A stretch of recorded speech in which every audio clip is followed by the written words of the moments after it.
बढ़िया बढ़िया आदानी साहब। मतलब कैसे फिर मैंने क्या होगा? आप बताए ना, आप जैसे बताएंगे उसे। जवाब देने का समय है, मेरे से पूछ रहे क्या करना है? बस उसको करवाना है, अब करना नहीं है। अब कहा जो मैं बोला तो फिर तो आप मतलब होगा। मैं तो आपके वहाँ गया था, वो काम हाँ काम नहीं हो पाया पूरा, वो कुछ मशीन का एरर आ रहा था तो यस। तो कल मैं वो हो जाएगा, कल मैं करा के जाऊँ। कितना जी कितना? अरे जो आपका आदेश होगा उसमें मैं थोड़ी पीछा दूंगा। कल कर देना लेकिन ना। ठीक ठीक कल कर देना भाई ना। जी जी जी ठीक। Hello hello. हाँ दीदी नमस्कार। नमस्कार बाबू। अनुराग उसका बोला था। हाँ क्या हुआ है प्रोग्राम का? अरे बाबा इतना दुनिया भर का दबाव मैं तो नहीं हूँ अभी। हाँ इधर कार्यक्रम में आ गई। अपना होगा कि नहीं होगा दीदी? लोग हमारे हेलो अभी तो कुछ नहीं हुआ है देखिए। नहीं होगा नहीं होगा नहीं होगा तो आप जो है मेरे पैसे को दीजिए। अब चूंकि मेरे पास इतना पैसा नहीं है कि मैं जिला अध्यक्ष को 3 लाख रुपए अलग से दूं और इनको अलग से दूं। उस कला केंद्र के ग्राउंड में अफीम की खेती हम करने वाले नहीं है। ठीक है तो आप बताएं हो रहा है नहीं हो रहा है तो आप मेरा पैसा वो कर दीजिए और ठीक है दीदी। हाँ वो घर में किसी को बोल दूंगी तो चले जाओ। आप अभी हैं? घर में नहीं हूँ। किसी कब तक आएंगे? तो वो बोल देती हूँ, फोन लगा देती हूँ, चले जाना। कब तक आएंगे? घर में कोई होगा तो पता कर लेती हूँ मैं, चाहे किधर आएगी, अलग क्षेत्र में आ गई। आप आ दिए तो क्योंकि अब दूसरे से बोले नहीं है तो दूसरे के साथ में हम क्यों करने जाएंगे? ठीक है अब घर में नहीं तुरंत बोला है तो ले लो बाबा। तुरंत तो मुझे पहुंचने में थोड़ा सा टाइम लगेगा दीदी, इसलिए मैं बोल रहा हूँ। अब कल वो हुआ था, अब अध्यक्ष जी फोन किया था आपको, मैं बताया भी था। आप बोली थी कि किसी का फोन आएगा तो मैंने बताया भी था। पता नहीं बाबू मेरे को ना, तो हमसे जो है वो घर गया मैं उनके। ठीक है तो अब कुछ लेके भी गया। आपने बोला था कि भाई देख लेना बाबू, थोड़ा बहुत देख लेना, अगर कुछ होगा तो संभाल लेना। तो उस हिसाब से मैं वहाँ भी गया था, वहाँ भी मतलब करके उनको तो वो वहाँ लेके फेंक के बोल रहे कि 3 लाख से कम नहीं चाहिए। अब बताइए अब क्या करता हूँ। चलो जो भी है ठीक है भाई।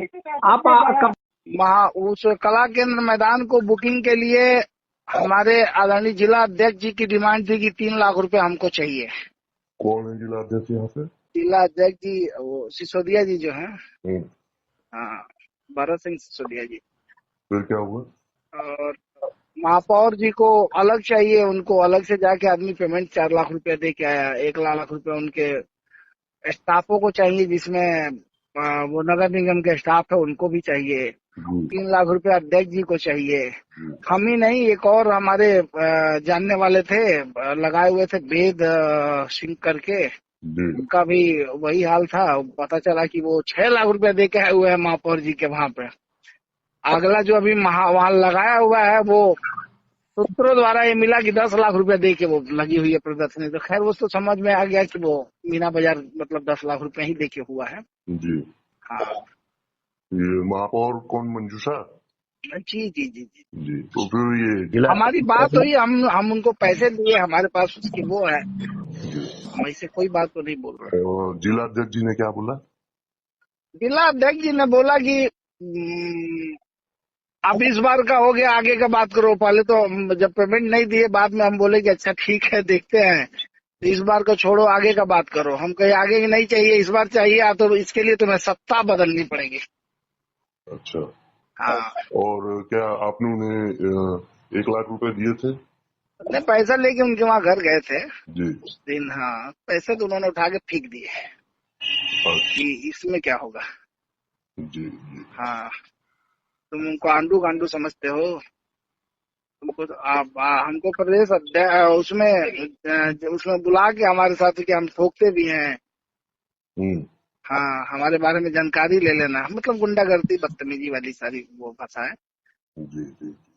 चूंकि प्रदेश अध्यक्ष है, वो प्रदेश कार्यालय वो जिला कार्यालय मान लीजिए बीजेपी का जो है, वहीं की सब बातें नहीं है।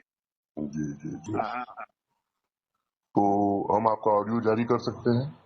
हाँ हाँ, हमने जो किया है हमारे पास उसके आज के भी डेट में वो चीजें हैं, हमें उसका वो नहीं है। हमने जो किया है अनुराग भाई, आप एक काम कीजिए, ऑडियो को हमको डायरेक्ट व्हाट्सएप कर दीजिए।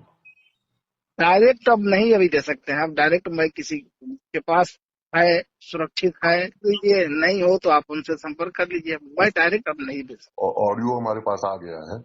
हाँ, तो बस उसका ठीक है।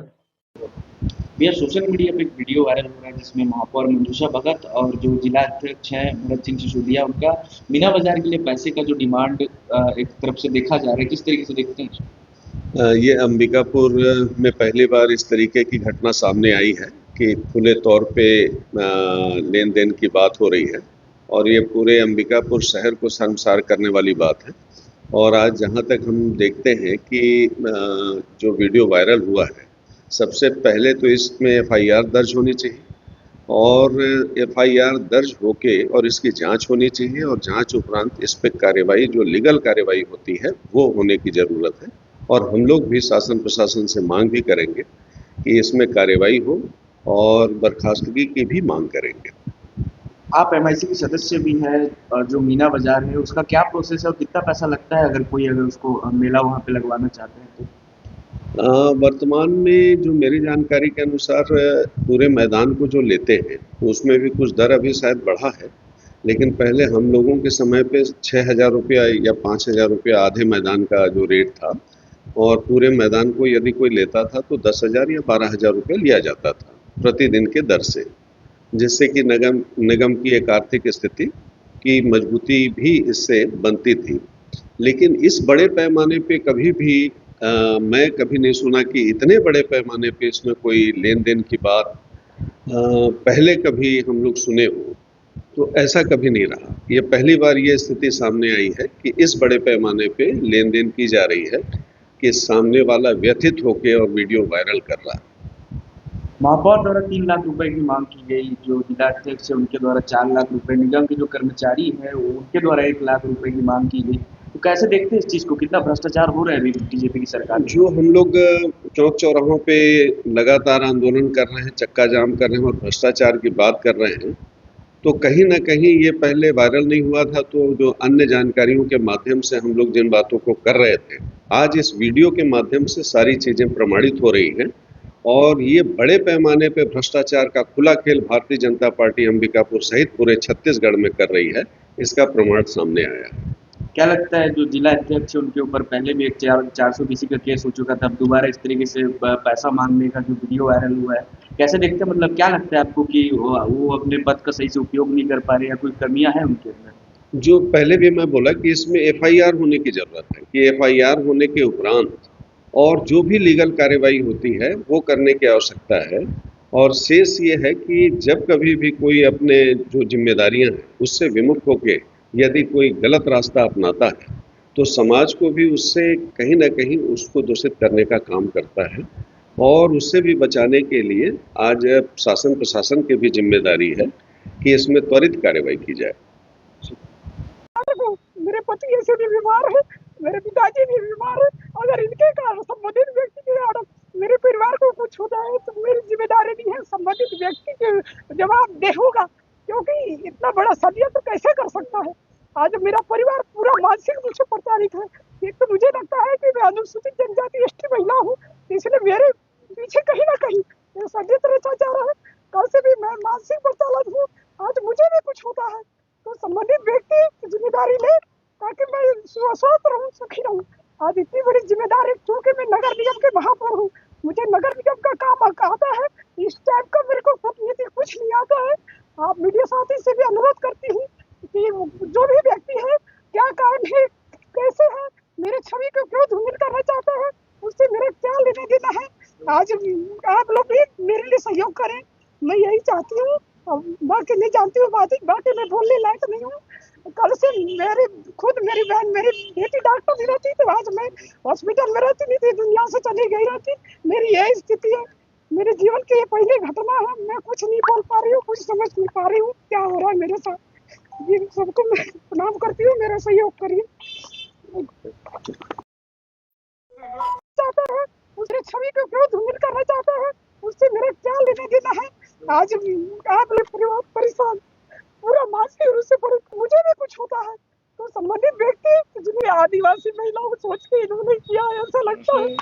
कल 21 तारीख शाम के किसी व्यक्ति के द्वारा मेरे पास फ़ोन आया। उन्होंने बताया कि दीदी इंटरनेट में, फेसबुक में सब आपके द्वारा किसी ने आईडी जारी किया है और आपके खिलाफ। तो मैंने जाके वहाँ फेसबुक और इंस्टाग्राम में जाके देखा तो मेरे को बिल्कुल पहले तो एकदम समझ में नहीं आया कि इससे टेंशन में आ गई। लेकिन कहीं से मुझे नहीं लगता कि वो मेरी आवाज़ है कि हमारे द्वारा कभी ऐसे बात हुई है। पर मुझे वैसे फिर अचानक मैं टेंशन में आई, किसी ना किसी का तो षड्यंत्र ही होगा।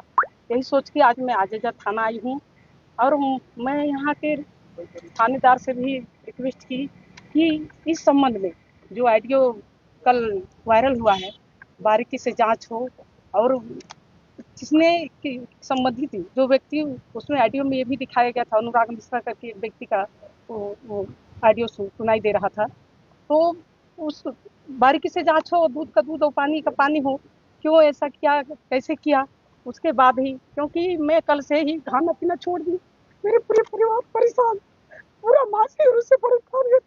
मेरे जीवन में मैं नगर में 5वीं बार चुनाव लड़ी हूँ, मेरे साथ ऐसा पहली बार षड्यंत्र किया गया।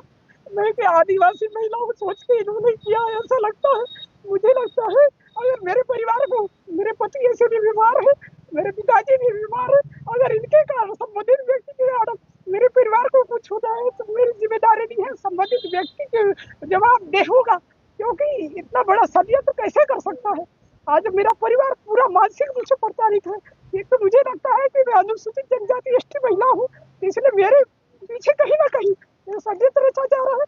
कल से भी मैं मानसिक प्रताड़ित हूँ, आज मुझे भी कुछ होता है तो संबंधित व्यक्ति जिम्मेदारी ले ताकि मैं स्वस्थ रहूँ, सुखी रहूँ।